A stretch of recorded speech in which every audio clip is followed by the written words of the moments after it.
Hello friend, good morning. কেমন আছো তোমরা সবাই? আশা করছি ভালো আছো। আমিও খুব ভালো আছি।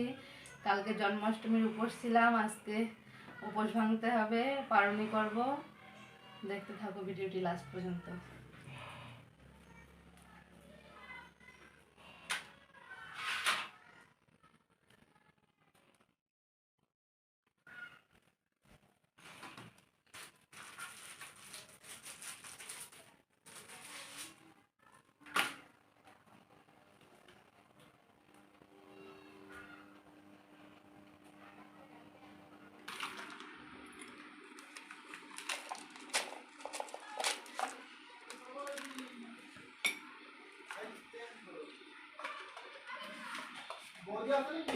হ্যাঁ,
জলটা বসায় দিয়ে দিছে।